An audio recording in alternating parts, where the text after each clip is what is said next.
Hello viewers, আশা করি তোমরা সবাই ভালো আছো এবং সুস্থ আছো। আজকের আমরা ক্লাস 10-এর দ্য স্নেল কবিতাটি আলোচনা করব। 2025 সালের যে মাধ্যমিক পরীক্ষা, এই পরীক্ষায় এই দ্য স্নেল কবিতাটি ভীষণ ইম্পর্টেন্ট। তাই এই কবিতাটি আলোচনা করা খুবই প্রয়োজন এবং যারা মাধ্যমিক পরীক্ষা দেবে তোমরা এই স্নেল কবিতাটি খুব সুন্দরভাবে খুঁটিয়ে খুঁটিয়ে পড়ার চেষ্টা করবে। চলো কথা না বাড়িয়ে আজকের আমরা দ্য স্নেল কবিতাটি সুন্দরভাবে আলোচনা করে দেখি। দেখো, শুরুতেই বুঝতে পারছো দ্য স্নেল, এই নামটি থেকে বুঝতে পারছো দ্য স্নেল মানে হচ্ছে শামুক। যে শামুক আমরা সচরাচর সর্বত্র দেখতে পাই, জলাশয় থেকে শুরু করে স্থলভাগ থেকে শুরু করে বিভিন্ন গাছপালায় আমরা কিন্তু স্নেল বা আমরা এই শামুক দেখতে পাই।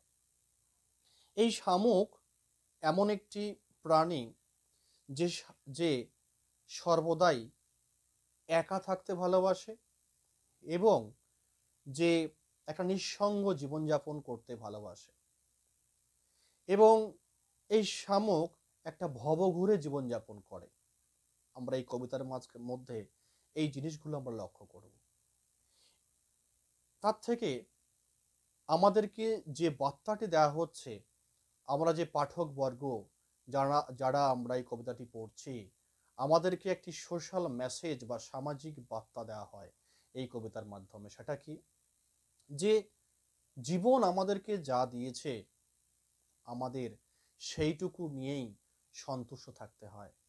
যদি আমরা সেইটুকু নিয়েই সন্তুষ্ট থাকি তাহলে আমরা সবাই সুখী এবং খুশি হতে পারব। অর্থাৎ হোয়াট লাইফ অফার্স আস, অর্থাৎ জীবন আমাদেরকে যা দিয়েছে we should be satisfied with them, আমাদেরকে সেগুলো নিয়েই সন্তুষ্ট থাকা উচিত।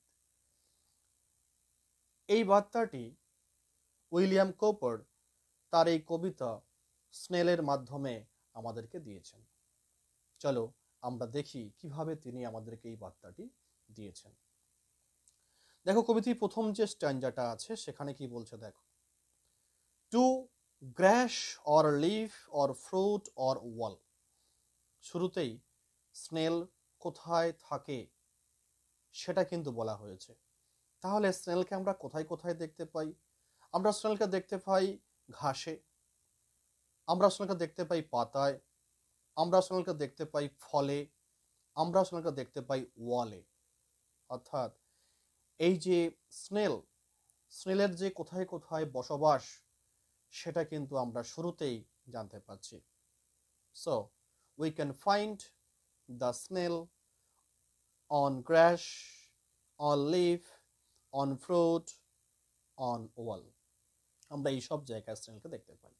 দেখো, এই প্রথম যে লাইনটা থেকে আমরা এটা বুঝতে পারলাম যে স্নেলের বা শামুকের বসবাসের নির্দিষ্ট কোনো জায়গা নেই বা নির্দিষ্ট কোনো বাসস্থান নেই, সে যেখানে সেখানে ঘুরে বেড়ায়। তার মানে স্নেল যে জীবনটি লিড করে সেই জীবনটি হলো একটা ভবঘুরের জীবন। তার আমরা কি বলতে পারি? The snail leads a life of a vagabond, একটা ভবঘুরের জীবনযাপন করে snail. Next line, the snail sticks close. Snail কি করছে? স্টিক্স মানে লেগে থাকে, ক্লোজ মানে একদম ঘনিষ্ঠভাবে স্নেল কিন্তু লেগে থাকছে। কোথায় লেগে থাকে? এই সমস্ত যে ঘাস, পাতা, ফল বা ওয়ালে, এই সমস্ত জায়গায় স্নেল কিন্তু স্টিক্স ক্লোজ, খুব একেবারে লেপ্টে থাকে, একেবারে সেঁটে থাকে এদের সাথে। তাই তার কোনো ভয় হয় না পড়ে যাওয়ার। তাই বলছে দেখো, নর ফিয়ার্স টু ফল। মানে কি? The snail does not fear to fall. Snail কিন্তু পড়ে যাবার ভয় পায় না, কারণ সে এত সুন্দরভাবে এই ঘাস, পাতা, ফল এবং দেওয়ালে সেটে থাকে যে তার পড়ে যাওয়ার কোনো ভয় থাকে না। Next, as if he grew there. তাহলে স্নেল যেখানে যেখানে বসবাস করে সেখানে সে মনে করে অ্যাজ ইফ যেন হি গ্রিউ দেয়ার, সে সেখানে কি হয়েছে না, সে সেখানে বড় হয়েছে, সেখানে সে বেড়ে উঠেছে। হাউস, হাউস বলতে এখানে ঘর, এখানে স্নেলের ঘর বলতে স্নেল নিজেকে মনে করে তার যে খোলটা, শক্ত খোলটা, সেই সেলটাই হচ্ছে তার একমাত্র ঘর। অ্যান্ড অল টুগেদার, এই সব কিছু নিয়েই স্নেল কিন্তু এক জায়গায় থেকে অন্য জায়গায় ঘুরে বেড়ায়। দেখো তাহলে স্নেল কি করে না, স্নেল তার ঘর অর্থাৎ তার সেই সেল, তার যে খোলসটা সঙ্গে নিয়ে সে কখনো ঘাসে থাকে, কখনো পাতায় থাকে, কখনো ফলে থাকে, কখনো ওয়ালে থাকে, অর্থাৎ একটা ভবঘুরে জীবনযাপন সে করে। আর যেখানে থাকে সেখানে সেই জায়গাটাকে সুন্দর করে সে মানিয়ে নেয়, যেন সে মনে করে ওখানেই তার জন্ম হয়েছে, ওখানেই সেই বড় হয়ে উঠেছে। এটা গেল আমরা প্রথম যে স্ট্যান্ডাটা পড়লাম, এই প্রথম স্ট্যান্ডায়। এখানে প্রশ্ন আসতে পারে যে স্নেল কোথায় কোথায় থাকে। প্রশ্ন হবে গ্রাস, লিভ, ফ্রুট আর ওয়াল। স্নেল কেন কেন পড়ে যাওয়ার ভয় পায় না? না, স্নেল হচ্ছে খুব ক্লোজলি স্টিক্স হয়ে থাকে এই ঘাসের সাথে, পাতার সাথে, ফলের সাথে, ওয়ালের সাথে। তাই ক্লোজলি সে স্টিক্স হয়ে থাকে বলে, খুব ঘনিষ্ঠ একদম লেপ্টে থাকে বা সেটে থাকে বলেই তার পড়ে যাওয়ার ভয় হয় না। আর স্নেল যেখানে থাকে সেখানে সে মনে করে ওটাই তার বাড়ি, ওটাই তার বেড়ে ওঠার জায়গা। চলো নেক্সট স্ট্যান্ডা কি বলছে। নেক্সট প্যারায় কি বলছে দেখো, বলছে within that house, within that house মানে এই হাউস বলতে তাহলে কি হলো, ওই হার্ট সেল, সেই শক্ত যে খোলটি, শামুকের যে শক্ত খোলটি, সেই শক্ত খোলের মধ্যে, উইথিন মানে মধ্যে, সিকিউর হি হাইটস। দেখো হাইট মানে কি, নিজেকে গোপন করা বা নিজেকে লুকিয়ে নেওয়া। তাহলে he hides securely within that house, সে খুব নিরাপদে, সিকিউরলি মানে কি খুব নিরাপদে, নির্ভীয়ে, নিশ্চিন্তে, তাকে আমরা বলছি free from care, anxiety, danger etcetera. তাহলে সে নিজেকে আত্মগোপন করে তার সেই খোলসের মধ্যে। কখন আত্মগোপন করে? যখন ডেঞ্জার ইমিনেন্ট, ইমিনেন্ট মানে কি, ইমিনেন্ট মানে হচ্ছে আসন্ন বা কামিং বলতে পারি বা অ্যাপ্রোচিং বলতে পারি। এই যে আসন্ন বিপদ, বিটাইটস করে, যখন আসন্ন বিপদ ঘটতে যায়, বিটাইট মানে হচ্ছে ঘটা, যখন আসন্ন বিপদ ঘটতে যায়, সেই বিপদগুলো কি কি হতে পারে? সেটা অফস্ট্রম, সেটা কোনো ঝড় হতে পারে, যাকে বলছি ন্যাচারাল ক্যালামিটি, কোনো প্রাকৃতিক বিপর্যয় হতে পারে, অর আদার হাম বা অন্য কোনো বিপদ। যখন যারা শামুক কুড়িয়ে বিক্রি করে তারাও যেন শামুকদের কাছে একটা বিপদ। তাই বলছে অফ স্টর্ম অর আদার হাম, অন্য কোনো বিপদ, বিসাইডস অফ ওয়েদার। ওয়েদার বলতে কি, এই আবহাওয়া, অর্থাৎ প্রাকৃতিক দুর্যোগ ছাড়া আরও অন্যান্য বিপদ শামুকদের জীবনে আসে। তাই যখন শামুকরা বুঝতে পারে যে কোনো বিপদ আসছে, তখন তারা সিকিউরলি, খুব নিরাপদে তারা নিজেকে লুকিয়ে ফেলে তাদের সেই শক্ত খোলটির মধ্যে, উইথিন দ্যাট হাউস। দেখো নেক্সট প্যারা কি বলছে, নেক্সট যে স্ট্যান্ডা বলছে দেখো, give but his horn the slightest touch. তাকে সাজিয়ে নাও। If you give the slightest touch, যদি তুমি দাও, গিভ মানে দাও, দ্য স্লাইটেস্ট টাচ, হালকা যদি স্পর্শ যদি তুমি করো, দ্য হর্নস, সেই শামুকের যদি সুরে, হর্ন মানে সুর, যদি তুমি সেখানে যদি হালকা স্পর্শ করো, তাহলে কি হবে না, তাহলে তার যে সেলফ কালেক্টিং প্রো, তার যে সেলফ কন্ট্রোলিং পাওয়ার, এই যে কালেক্টিং পাওয়ার মানে হচ্ছে কন্ট্রোলিং পাওয়ার, তার নিজেকে নিয়ন্ত্রণ করার ক্ষমতা এতটা বেশি, ইট সাচ যে হি শ্রিঙ্কস, সে নিজেকে গুটিয়ে নেয়। কি করে না, নিজেকে হচ্ছে গুটিয়ে নেয়, নিজেকে হচ্ছে উইথড্র করে নেয় ইনটু হিজ হাউস, তার নিজের সেই খোলটির মধ্যে, উইথ মাচ ডিসপ্লেজার। ডিসপ্লেজার মানে কি, ভীষণ অসন্তুষ্ট, মানে খুব খুশি নয়, যাকে বলা হয় আনহ্যাপিনেস, খুব অখুশিভাবে সে নিজেকে সেই খোলটির মধ্যে নিজেকে ঢুকিয়ে নেয়। দেখো এখান থেকে কি আমরা জানতে পারছি এইভাবে যে শামুকটির যে ধৈর্য শক্তি অনেক বেশি, তার যে তার পেশেন্সটা অনেক বেশি, তার ধৈর্য শক্তি অনেক বেশি। কারণ সে কিন্তু কোনো প্রতিক্রিয়া দেয়নি। যদি কোনো ব্যক্তি তার সুরে কেউ স্পর্শ করে, সে কিন্তু তেড়ে যায় না বা তাকে আক্রমণ করে না, না করে সে কি করছে, নিজেকে নিয়ন্ত্রণ করতে পারে, নিজেকে কন্ট্রোল করে নেয়, কন্ট্রোল করে নিয়ে সে কি করে, নিজেকে তার খোলটির মধ্যে লুকিয়ে ফেলে। অর্থাৎ এখান থেকেই বোঝা গেল যে নিজেকে নিয়ন্ত্রণ করাটা অনেক বেশি প্রয়োজন, অর্থাৎ ধৈর্যশীল হওয়াটা খুবই প্রয়োজন। সেই মেসেজটা কিন্তু আমরা এই স্নেলের যেই ব্যবহার থেকে আমরা জানতে পারছি। চলো নেক্সট স্ট্যাঞ্জা কি বলছে, where'er he dwells, wherever he dwells, যেখানে সে বসবাস করে, হি ডুয়েলস অ্যালোন, সে কিন্তু একাই বসবাস করে। শুরুতেই বলেছিলাম যে স্নেল এমন একটি প্রাণী যে কিন্তু একাকিত্ব পছন্দ করে, যে একা একা থাকতে ভালোবাসে, যে অন্য কোনো সঙ্গী পেতে চায় না, যে অন্য কারোর সঙ্গে বন্ধুত্ব করতে চায় না। সে হচ্ছে সব সময় একা থাকাটা তার কাছে খুব পছন্দের। তাই বলছে হোয়ার এভার হি ডুয়েলস, যেখানে সে বসবাস করে, হি ডুয়েলস অ্যালোন, সে কিন্তু একা একা থাকে। অ্যাকসেপ্ট হিমসেলফ হ্যাজ চ্যাটেলস নান, মানে কি ভালো করে বলছে, অ্যাকসেপ্ট হিমসেলফ, নিজেকে ছাড়া। শামুক নিজেকেই মনে করে তার সম্পদ, অর্থাৎ শামুক মনে করে যে সে নিজেই তার সম্পদ, তাই তার আর কোনো কিছুই নেই। চ্যাটেলস মানে তার অন্য কোনো প্রপার্টি, অন্য কোনো সম্পত্তি বা পার্সোনাল বিলঙ্গিংস, চ্যাটেল মানে পার্সোনাল বিলঙ্গিংস, তার অন্য কোনো বিলঙ্গিংস বা অন্য কোনো উপকরণ বা অন্য কোনো সম্পদ তার নেই। অর্থাৎ কি বলছে যে the snail has nothing but his own shell, তার নিজের খোলস ছাড়া সেই শামুকের আর কোনো কিছু নেই। ওয়েল স্যাটিসফাইড মানে কি, the snail is well satisfied, শামুকটি ভীষণ তৃপ্ত, ভীষণ খুশি, ভীষণ সন্তুষ্ট। To be his own whole treasure, ওর মানে কি তার নিজের, হোল মানে কি সমগ্র, ট্রেজার মানে কি সম্পদ, তার নিজের যে সমগ্র সম্পদ। এখানে সম্পদ বলতে আমরা এখানে এটাই বোঝানো হয়েছে যে তার যে কি বলা, তার যে সেলটা, তার যে শক্ত সেলটাকে বলা হচ্ছে তার ট্রেজার। এখানে প্রশ্ন আসতে পারে এখানে ট্রেজার বলতে কি বোঝানো হয়েছে। এখানে treasure refers to the hard shell of the snail, শামুকের সেই শক্ত খোলটিকে বোঝানো হয়েছে। এখানে দেখো ওয়েল স্যাটিসফাইড, শুরুতেই বলেছিলাম জীবনে সে বেশি সব থেকে খুশি, যে যা কিছু পেয়েছে তাতে যদি সে সন্তুষ্ট থাকে, তার মতো সুখী আর এই পৃথিবীতে কেউ হতে পারে না।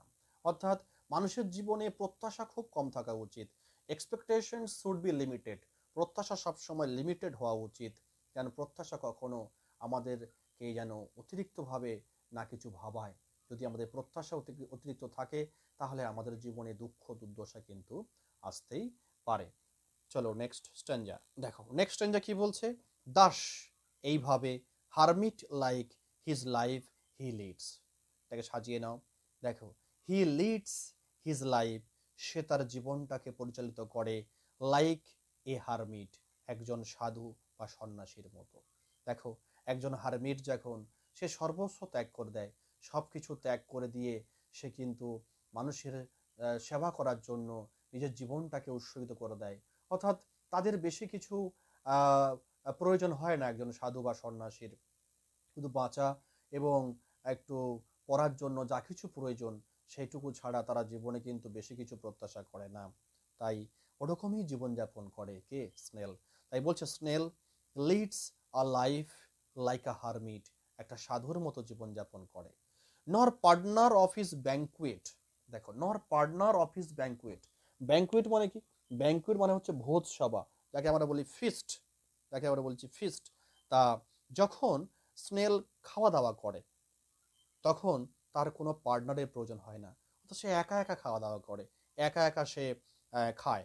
নিডস মানে প্রয়োজন, নট পার্টনার মানে কি, অ্যাকচুয়ালি বলতে হবে the snail does not need any partner during his banquet, তার খাওয়ার সময় তার কোনো সঙ্গীর প্রয়োজন হয় না।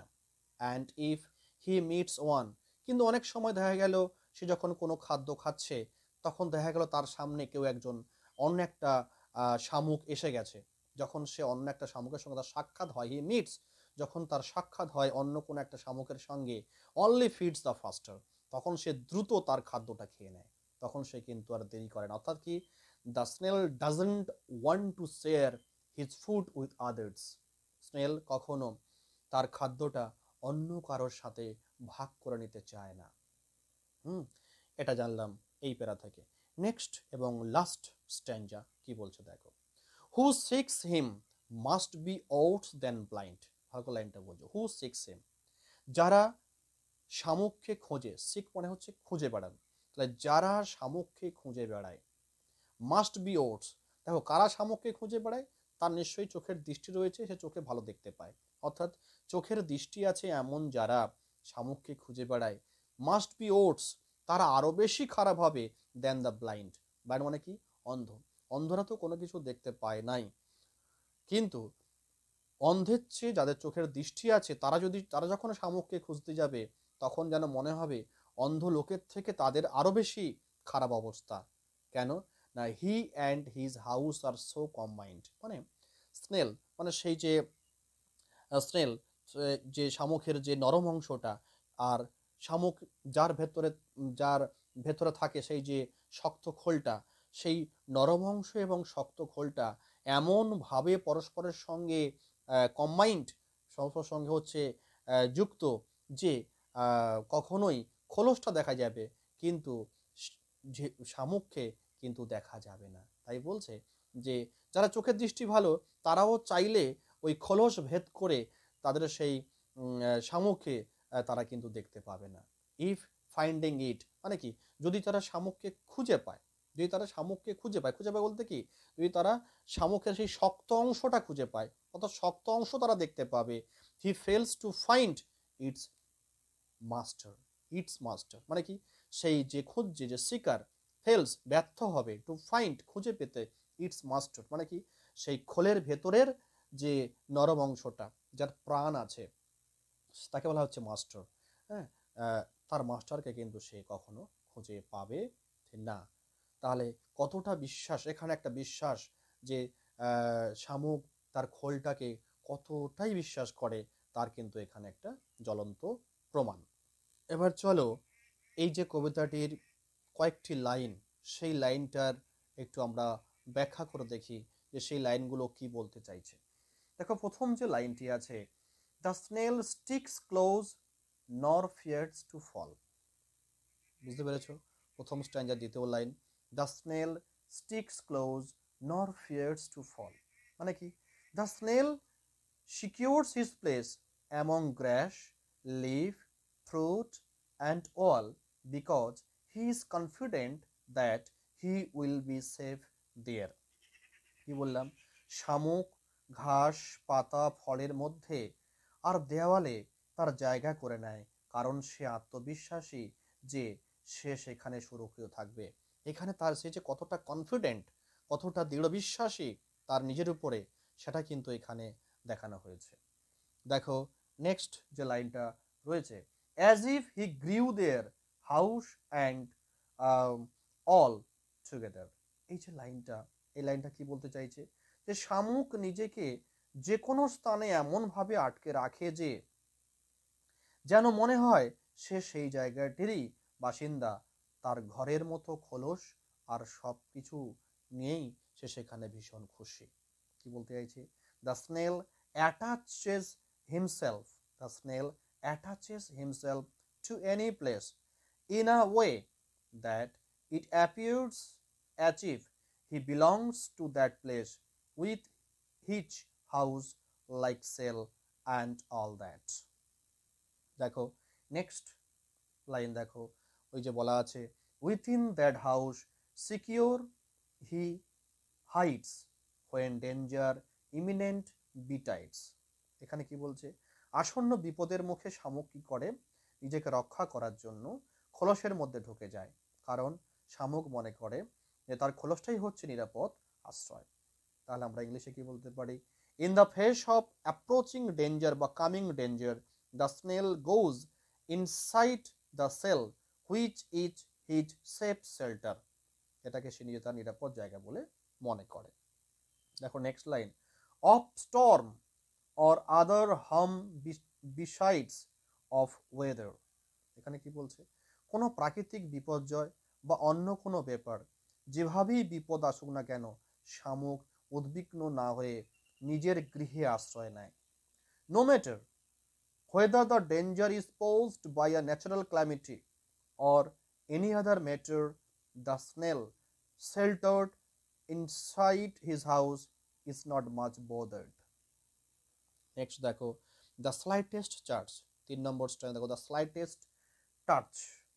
এখানে এই যে বাক্যাংশটি কি বলছে না, স্পর্শের ফলে শামুকের বিরক্তির নির্দেশক, শামুক কতটা বিরক্ত হচ্ছে। This phrase is indicative. This phrase is indicative of the displeasure of the snail on being touched. শামুককে স্পর্শ করলে শামুক যে বিরক্ত হয় তার কিন্তু একটা এখানে নির্দেশ করছে। তারপরে দেখো self collecting power. Self collecting power তাকে আমরা বলেছি সেলফ কন্ট্রোলিং পাওয়ার, নিজেকে সে নিয়ন্ত্রণ করার তার ক্ষমতা রয়েছে। যদি এই প্রশ্নটি যদি ফ্রেজটি পড়ে তখন তোমরা কি লিখবে, this phrase highlights the snail aversion to companionship, মানে শামুকের বন্ধুত্বের প্রতি অনীহাকে প্রকাশ করা হয়েছে এই ফ্রেজটির দ্বারা। নেক্সট কি রয়েছে, হি shrinks into his house with much displeasure, মানে কি বলছে the snail feels annoyed on being touched and thus hurriedly withdraws himself to his cell. স্পর্শ করাতে শামুক বিরক্ত হয় এবং তাড়াতাড়ি খোলের মধ্যে ঢুকে পড়ে। Next wherever he dwells alone, এই লাইনটি দ্বারা আমরা কি বুঝতে পারছি যে the snail enjoys his own company and likes to live all by himself. শামুক নিজের সঙ্গ উপভোগ করে এবং নিজের মতো করে বাঁচতে পছন্দ করে। নেক্সট যে লাইনটা দেখো, except himself hath chattels none, এখানে কি এই লাইনটা থেকে বলা হয়েছে the snail has no personal belongings apart from his own company, শামুকের নিজের সঙ্গ ছাড়া আর অন্য কোনো সম্পদ নেই। দেখো নেক্সট স্ট্যান্ডার যে আরেকটি লাইন বলছে Das hermit like his life he leads, মানে কি বলতে চাইছে যে শামুক স্বয়ংসম্পূর্ণ এবং নির্ভীত জীবনযাপন করে সন্ন্যাসীর মতো, আর তাই বেঁচে থাকার জন্য কাউকে প্রয়োজন হয় না। The snail is self-sufficient and leads a solitary life like a hermit and therefore needs no one else to survive. Next দেখো আরেকটি লাইন দেখো, nor partner of his banquet needs, কি বলছে যে nor partner of his banquet, banquet হচ্ছে needs, এটা কি বলছে যে যে নিঃসঙ্গ ভোজসভার চিত্র থেকে শামুকের আত্মমগ্ন স্বভাবের দিকটি উঠে আসে। শামুক আহারের সময়ও একলা থাকতে পছন্দ করে। The self-absorbed nature of the snail is highlighted through the image of a lone banquet. The snail prefers being alone even when he has his meal. দেখো নেক্সট যে লাইনটি রয়েছে, and if he meets one only feeds the faster, কি বলছে এই লাইনটার দ্বারা, যদি শামুকের কারোর সঙ্গে দেখা হয় সে দ্রুত খাবার খেতে শুরু করে তাড়াতাড়ি পরিস্থিতি থেকে রেহাই পেতে। if the snail happens to meet someone he starts to eat faster in order to get over with the situation quickly, অর্থাৎ সে অন্য কারোর সঙ্গে তার খাবারটি শেয়ার করতে চায় না। দেখো next para, next stanza, who seeks him must be worse than blind, he and his house are so combined, if finding it he fails to find its master. যেহেতু শামুক আর তার খোলরূপী বাড়ি একসঙ্গে সংযুক্ত, সে কোনো ব্যক্তি যে শামুকের বাড়ি খুঁজে পাওয়ার পরেও শামুককে খোঁজে তাকে কবি অন্ধের থেকেও অধম মনে করেন। As the snail and his cell-like house are attached, any person looking for the snail even after finding his house is considered worse than a blind man by the poet. আশা করি তোমরা সবাই বুঝতে পেরেছো এই স্নেল কবিতাটি। এরপরে আমি কোনো একটা দিন এখান থেকে ইম্পর্টেন্ট যে প্রশ্নগুলো, সেই প্রশ্নগুলো একদিন তোমাদের সামনে আমি আলোচনা করে দেব, যেগুলো মাধ্যমিক পরীক্ষার আসার সম্ভাবনা খুব বেশি। তাই ভালো থেকো এবং সুস্থ থেকো।